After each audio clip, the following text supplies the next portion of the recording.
Chapter 10. Fired Up. Kane has one of those video camera doorbell things that makes you look into a black box that surely distorts your face completely like a rearview mirror. I'm a potential appetizer being displayed before being served, I think, as I smile self-consciously into the camera. Hello there! Kane's exceedingly recognizable voice booms as he buzzes the door. I push it open and see Kane standing on a porch at the top of a flight of white stairs overlooking a tree-filled garden. A man sits strumming, or maybe tuning, a guitar on the couch on the porch, and Kane casually introduces me as I walk up the stairs. Greg, Amelia, Greg.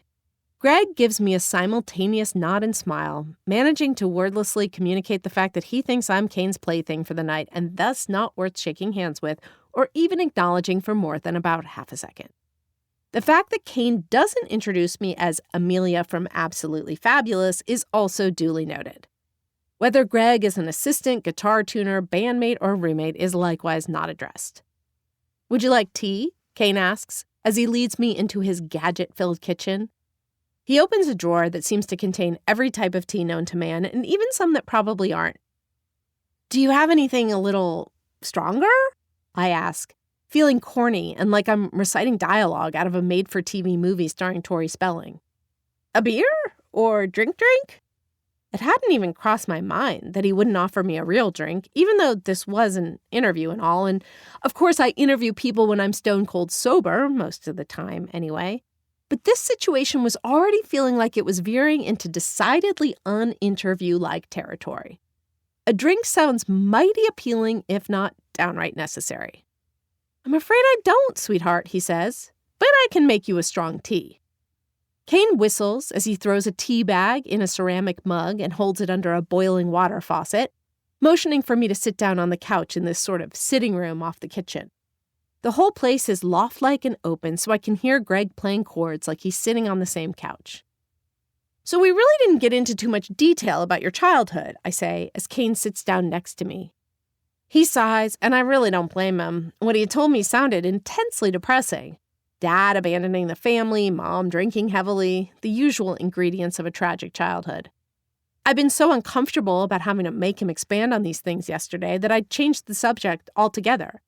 But such details are absolutely fabulous as bread and butter, so I know there's no avoiding them now.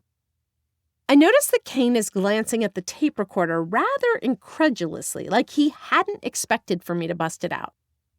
Am I the stupidest person alive? Does everyone know that follow-up interview at my house is code for come to my fancy house and have sex with me? Don't get me wrong. I really don't have any problem with sleeping with him, at least not in theory. But there would be plenty of time for that later, after I'm able to get him to reveal personal, painful secrets in what would go down in history as the preeminent Kane interview. Look, Kane, as I told you before, I'm going to need to talk to some of your friends. Famous friends, if possible, for the story, I say. Most celebrities are usually fairly quick to offer up the phone number for their sister or Bruce Willis or Andy Dick or some other random celebrity they consider a friend. But Kane had kind of ignored the question when I'd asked him about this yesterday. Now, though, he smiles and says, I shouldn't worry so much. You're being so businesslike, he says with a smile. I'll get you those numbers. Call me tomorrow or the next day and I'll make sure you get in touch with everyone you need to. I realize that no digits are going to be forthcoming now, so I get busy asking some of my questions. Kane answers them with the same sort of stock, unspecific, guarded responses he'd given me the day before, while at the same time distracting me from what I'm trying to do. You know, you're one of those girls that gets more beautiful the more I look at you, he says in response to my asking him if he ever speaks to either of his parents anymore. I put the tape recorder down. Thank you. That's very sweet, I say, silently begging my ego not to take over and start gunning for more. But I'm curious, when was the last time you talked to them? Kane smiles at me somewhat dreamily, moving so close that his face is right next to mine. I'm serious, sweetheart. Some girls look spectacular at first, but then their features start to look rather plain after you've gazed at them for a while. Yours are the opposite. You look more stunning every second. I glance down, officially distracted now, and the next thing I know, Kane's big, wet lips are brushing up against mine. I look up shocked, even though I've been half expecting this the whole time. Kane, I say, moving away from him. It's the only word I can think of. He reaches out to massage my shoulder. I'm sorry, darling. It was terribly rude of me to do that without asking. I simply couldn't help myself. Look, I say, shifting uncomfortably so that I can take a swig of cold tea for placebo-like liquid courage. I'm attracted to you, but I also have a story to do, and I really need to deal with the latter before I can even address the former. I like the way that comes out. Official, yet alluring. Maybe at another time or with another guy, I could toss the tape recorder to the ground, not caring if it busted wide open, and let him seduce me right there on this very couch. But my desire to really turn things around at work is looming heavily on my mind, and I know I can't afford to screw this up. Whether or not I'm attracted to Kane isn't something I've examined much.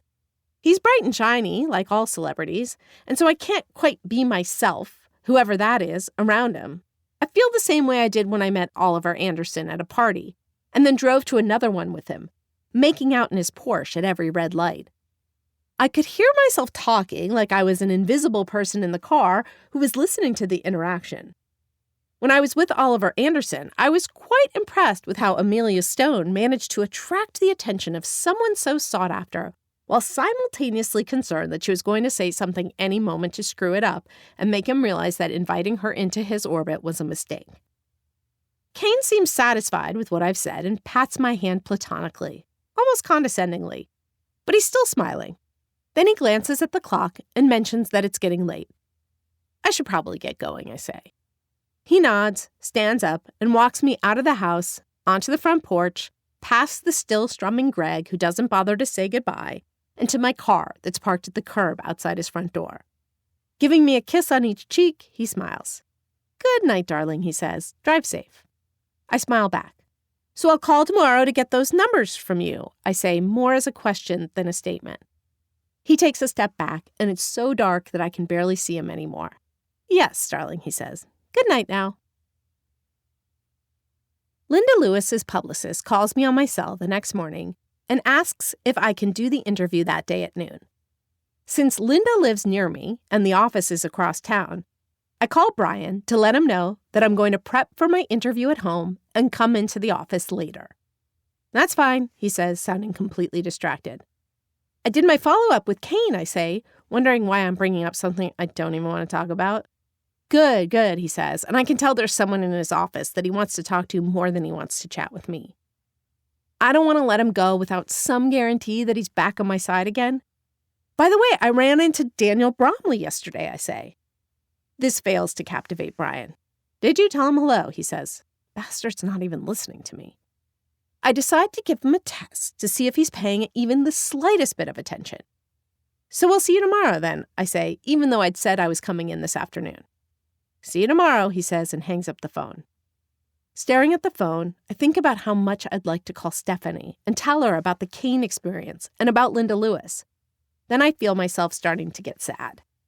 Whatever, I think, as I put on Linda Lewis's CD and blast Sinner as loud as I can. Maybe Linda Lewis can be my new best friend. It was tragic, Linda says, her features scrunched together as a tear falls out of one of her eyes and hits her lap. I was devastated. And so there it is, my first interview subject to cry in my presence. I had just innocently asked her about the cat she references on the fourth song on her CD. She tells me that Daisy was run over by a car, and next thing I know, she's crying. It's not like I'm angling to be the next Barbara Walters or making people cry has been some kind of a career goal, but you have to admit that you're probably doing something right if a subject's tear ducts are activated when you simply ask a question. I kind of want to hug her, but after last night's brush with Kane's lips, I feel distinctly aware of not wanting to cross the reporter's subject line. I gently lead Linda back to happier subjects, like the moment she got signed by her record label, when she first heard Sinner on the radio, and how it feels to be getting the acclaim she so clearly deserves. She cheers up and regales me with anecdotes and thoughts that I completely relate to. She gives me her take on authority. She doesn't have the instinct that other people do to respect the people in charge, and it's always getting her in trouble. Her feelings about her sexuality. She can embrace it and still be a feminist. And San Francisco. Overrated. I feel like most of what she says could have come directly from my mouth. Jesus, I'm developing a platonic crush on this woman, I think, as she tells me that she so likes the taste of salty and sweet together that she puts Milk Duds into her buttered popcorn at the movies. It's something I've been doing since about the age of 10.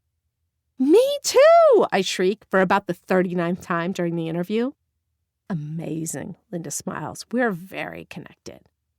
She actually cares about what I have to say, I think, unlike other people I've interviewed who pretend like they do but are just thinking about when to go in for a kiss.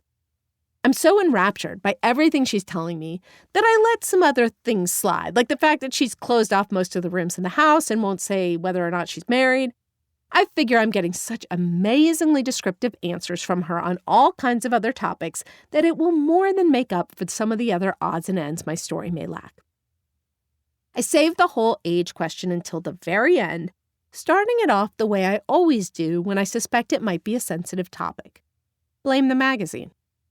So, Absolutely Fabulous is completely obsessed with putting people's ages in every piece, I say.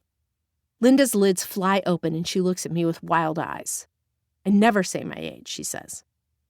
Oh, so Tina didn't say anything to you about this? I ask, even though I know the answer. Damn publicist, Linda shakes her head. Well, I told her on the phone that this was pretty important. Linda seems really cold suddenly. Not at all the evolved and loving being she's been a few minutes earlier. I never say my age, she says again. Just tell your editor I wouldn't tell you. I take a deep breath. That's the thing about Absolutely Fabulous, I say. They don't accept answers like that. We're not allowed to let people not answer questions. That's ridiculous, she snaps, and then, realizing how harsh that must have sounded, she smiles. Fine, just tell them I'm 30-something. If I don't get an exact number, they'll have me look it up from DMV records. I say this in a really low voice that some might label a whisper, but the woman has the oral capabilities of a trained dog. DMV records? She shrieks. Is that even legal? Smiling at her, I think how much I hope that this ridiculous age issue isn't going to cause a permanent fissure in what I'd imagine would be our lifelong friendship. Look, I'm on your side about it, I say. I think it's ridiculous. But Absolutely Fabulous has all these policies that people just end up adhering to. I smile again. You look amazing, I say, but not in a way that might make her think I'm coming on to her. And really, age is just a number. Glancing down at the ground, I think about how much this situation calls for a cigarette. When I look up again, I see that Linda has tears in her eyes again. This time, I'm a lot less thrilled. You can't let this happen, Amelia, she says, suddenly reaching over and grabbing my hand. I can't have people knowing my age. I'd rather have the piece not run than have it say my age. While I'm interviewing Linda, Brian leaves me a message informing me that my cane piece has been moved up in the schedule and that I need to be able to submit it in the next 24 hours. His voice is distant, which definitely doesn't help cushion my realization that I'm going to have to stay up all night if I'm going to be able to make this happen. Luckily, Alex is as available and ready as usual. And also, as usual, he's a stickler about his 2-gram policy. If I'm alone, I usually want to do 1 gram, and yet if I have to, I will do 2. Surely Alex has this all figured out. But since he's an extremely reliable drug dealer, I always buy the 2 grams and then try to hide the second one from myself so that I don't do them both in the same night. But I can never think of a hiding place that's good enough for me to be able to forget about it, which is probably because my apartment is about the size of a postage stamp. Alex makes his delivery, and I give him the crisp bill still warm from the ATM, slide the folded-up lotto tickets into my pocket, go upstairs, and lay the Coke out on a Jay-Z CD. I don't have the butterflies and sense of anticipation I usually have before doing Coke because the night doesn't hold the intrigue and promise of a typical night out. It's just, I decide, a necessary work enhancer. Sure, I could just drink coffee, but coffee doesn't keep me interested in what I'm doing. Somewhere into transcribing the second hour of the cane tape, I'd probably find myself too bored to keep going. But Coke has a way of making whatever I'm doing seem infinitely more interesting than it really is. I'm doing this to save my career, I say to myself as I roll up a dollar bill. I tossed out all my straws in a moment of remorseful horror at the state of my life during the depression that hit after the Steve Rosenberg party night. After doing a few lines, I type so much that my neck starts to ache from sitting at my computer. And I know that I should take a break and at least stretch a little bit. But I get into this compulsive cycle where I'm playing the tape and typing, taking breaks only to snort more lines and light the occasional cigarette. And then, just when I'm nearing the end of the second side of the tape, I realize I'm a little too wired. My heart is racing like I've just finished a 1-mile sprint, and my mind feels jumbled and a bit unsafe. Knowing that the Coke could capture and hold on to this mood the way it did when I had to ditch out of the NBC event before dinner, I take a deep breath. I'm not willing to surrender to the too wired, wonder if I'm going to have a heart attack state, which can only be handled with a handful of Ambien and several shots of vodka. I can't let this happen, I pep talk myself. I have a story to write, and it's going to be the best story Absolutely Fabulous will ever see. I get up to chug some Absolute, and at the last minute decide to chase it with a Diet Coke. All goes down smoothly, but for a tiny gag at the end. I burp loud. I feel better, calmer. The birds have already been through their incessant chirping routine, and my next-door neighbor has long since left for work by the time I'm putting the finishing touches on my cane piece. It has parts I'll need to fill in later, like the tertiary comments from his friends, but I've done everything I can for the time being. This tiny part of my brain is in complete hysteria about having to call Kane and act like a professional journalist, that is, someone he didn't kiss the other night. But I'm so wired that this anxiety manages to sort of stay on the periphery of my thoughts. See, the thing about a Coke all-nighter is that afterwards you feel partially amazing, like you could conquer the world. At the same time, you know that what's going on is incredibly screwed up, and you should probably acknowledge that and start sleeping it off. Since duty calls, however, I make an effort to stay with the first feeling. A couple of lines motivate me to get in the car. But once I'm at work, I know that I need some power encouragement to call Kane. Waiting until I'm sure that no one is about to go into or out of the office bathroom, I storm in there, enter a stall, sit on the toilet, and lock the door. I debate doing a bump or an actual line. Then I realize it's safest to do a few lines because that means I won't have to duck into the bathroom as often. I tap some Coke out of my vial onto my left hand, pull out an already rolled bill, and snort it down. That goes well, so I do another. When I leave the bathroom and make my way back to my cubicle, I see Brian approaching. Even though I know there's no way any white powder could be lodged under my nose, I can't help but panic and imagine that some has appeared in the 3 seconds since I left the bathroom. Problem, Amelia, he says. I'm so busted, I think. Kane told you he was single, right? I nod. He'd offered this fact up literally 17 times. Brian tosses a photo on my desk. A picture of Kane making out with a skinny blonde. This was taken at the American Music Awards last week, he says. Pointing to the blonde, he asks, who is she? I don't know, Brian. He told me he wasn't dating anyone, and just because they're kissing doesn't mean they're, dating. All too familiar shame courses through my veins. Kane is obviously a complete player. How could I have thought for a second that he was interested in anything more than just sleeping with me? Look, if the camera got it, we have to address it, he says. You told me how well you got along with him. Just call him up and ask him. I nod. Sure, no problem, I say as Brian walks away. Before I lose my courage, I start dialing Kane's cell number. Relief floods me as I realize I'm getting his voicemail, and I struggle to make my voice sound sing-songy and light. Hey, Kane, it's Amelia from Absolutely Fabulous here. I just want to say thanks so much for the other night. Oh, and I have a few follow-up questions for you. Also, if you could get me the numbers of those people I can interview about you, that would be great. I hang up the receiver, hating the fact that I'm now covered in a cold, clammy sweat. But the message was perfectly appropriate, I decide. If the blonde from the picture hears it, she'd never suspect that his lips had touched mine. Of course he'll call back, I say to myself. How could he not? The afternoon isn't a soothing one. A few more trips to the bathroom have made me so jumpy that every time my phone rings, I quite literally spring about 5 feet into the air before picking up the phone and trying to sound as calm and collected as possible. Of course, today, it's only the second and third-rate publicists who have called. Benign, sycophantic ones offering me opportunities to write about products and people the magazine wouldn't even consider.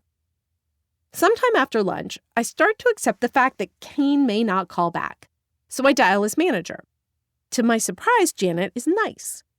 When I explain that I have some follow-up questions and also need to interview a few of Kane's well-known friends about him, she tells me she'll get right back to me. I debate running to the bathroom for a quick bump, but decide against it. Less than a minute later, she calls back, but she doesn't sound quite as agreeable now. Look, I just got off the phone with Kane, and he told me to tell you he's done answering questions for you, she says. I'm sorry, I say, acting like I'm surprised by what she's saying, even though I'm not. He also told me you came to his house? This is more an accusation than a question, and I want to reach through the phone wires and slap the bitch. You'd think I bought a star map and showed up there like a stalker from her tone. I did go there, I say, but please don't go to his house or call him anymore, she says. We don't want you interviewing anyone about him. And as for the woman in the picture, she's just a friend. Janet hangs up before I even have a chance to respond. I sit there for a moment, stunned and yet determined not to give this cheeseball singer who makes elevator music any of my tears. An hour and a few more bathroom trips later, I decide that I can't handle a face-to-face interaction with Brian. So I email him and explain that I can't get the Kane questions answered or tertiary sources. No excuses, no explanation, and then I just sit there. Despite all the PR about Coke making you energetic as hell, sometimes it can be completely immobilizing. As I continue to stare at my computer screen, Brian emails back. So we'll kill the piece, the email reads. Not, I know you tried, or how could you let this happen? Although it seems like Brian has given up on me, I feel inordinately grateful. Like I just talked my way out of a speeding ticket I clearly deserved. This makes me all the more determined to win my way back into Brian's good graces by saving my Linda Lewis story. I haven't even been given a deadline for the piece yet, but if I finish it as quickly as possible and then turn it in early, he'll have to be impressed. First, of course, I have to deal with this ridiculous age issue. Glancing at the original assignment sheet, I see that Dennis Young, a New York senior editor, is going to be editing the piece. I decide to call him directly. Brian and Robert always tell us not to bother the New York staff with inane questions, but since my question isn't inane and I haven't called a New York editor before, I tell myself that this time it's okay as I dial Dennis's number. Dennis Young, he says into the phone, sounding harried. Dennis, hey, it's Amelia Stone in L.A. My voice sounds squeaky. Who? He sounds frenzied and annoyed. From the LA office, an assistant writer. Oh, and? Christ, I know editors aren't renowned for their interpersonal skills, but can't he make more of an effort to be gregarious? Look, I'm doing the reporting on the Linda Lewis piece, and are we doing a story on her? He asks, cutting me off. Yes, it's on the schedule, I say, marveling at his incompetence. You're listed as the editor. Oh, okay, so what about it? Something inside warns me not to continue with what I'm about to do, but I feel strangely powerless over my ability to stop now. Look, here's the thing. Linda won't say her age, and she has to say her age. It's magazine policy. The guy clearly has no issue with repeatedly cutting me off. I know, but here's the thing. The interview was amazing. I mean, she cried. She talked about stuff she swore she'd never tell anyone. I really think it could be an outstanding story.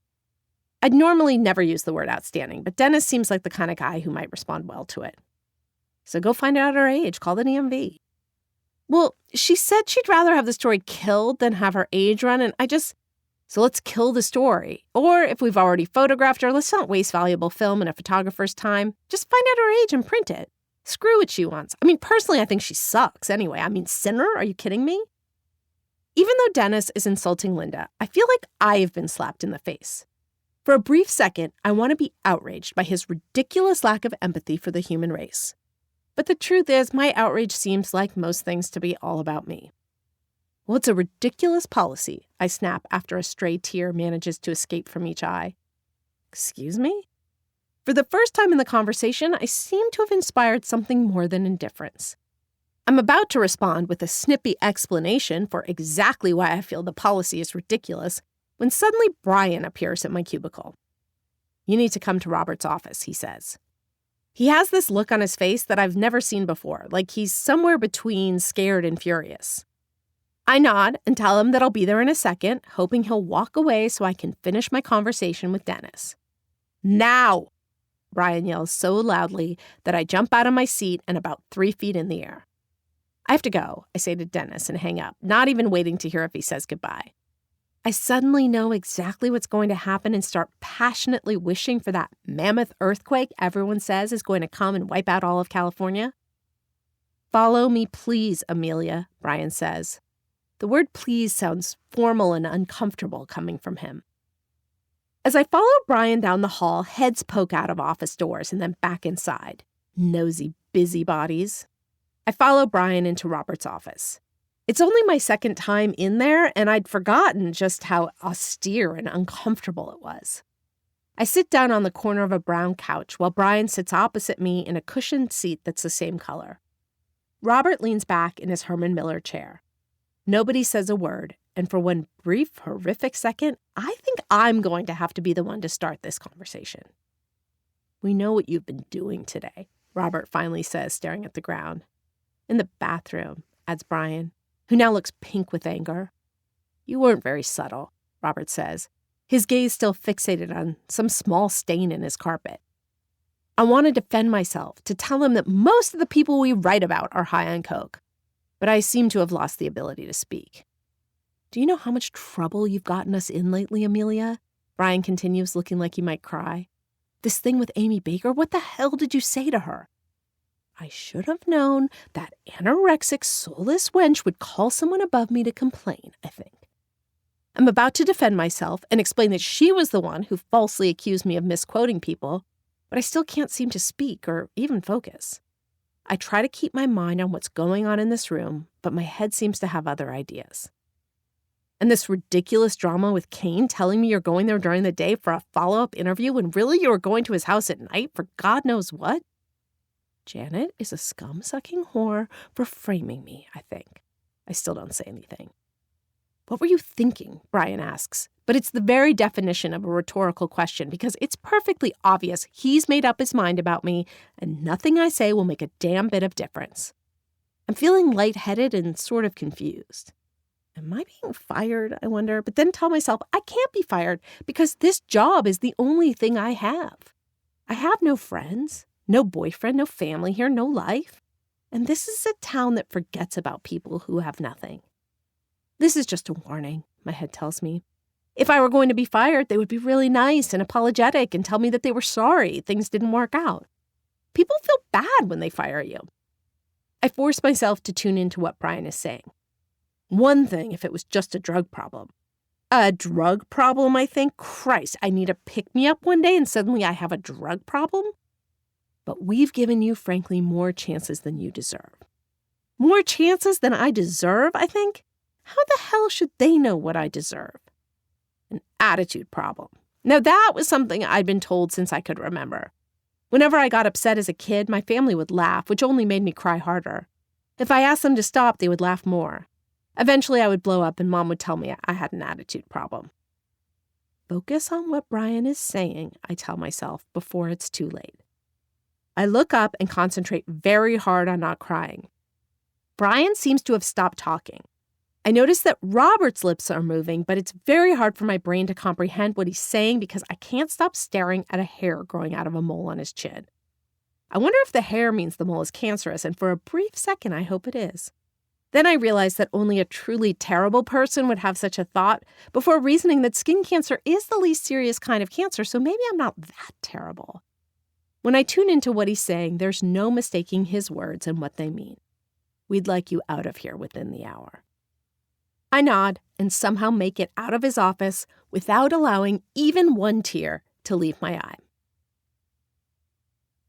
The next thing I know, I'm at my desk packing my files into a box someone had placed next to my chair. Christ, had the entire office been told I was going to be fired before I even knew? As I copy all my files, delete everything else on the hard drive, and grab pictures and notes off the cubicle walls, I marvel at the fact that not one of the spineless assholes I work with is going to come over and tell me they're sorry and what's happening isn't fair. That's what they did when this nerdy guy, Raoul, was fired a few months ago. It's true that I wasn't exactly friends with any of them, but you'd think that an iota of human compassion might penetrate one of their superficial hearts. What do they think? That getting fired is contagious, I wonder, as I grab unused notebooks, packs of Post-it notes, and packets of Uniball pens and toss them in my to-go box. Consider this my severance package, I silently tell the halls of Absolutely Fabulous as I pack up the box. The Coke I've been ingesting over the past 24 hours has definitely drained from my system, leaving me depleted and dry, but my desire to get out of this building somehow overrides my come-down. I make my way to the elevator, pray not to run into Stephanie, and eventually make it to my car where I collapse in hysterical sobs. Then I remember that Brian and Robert or anyone else from Absolutely Fabulous could come down to the garage and see me like this. So I force myself to get it together enough to drive, light a cigarette, and when I make it home, I walk inside and straight to bed.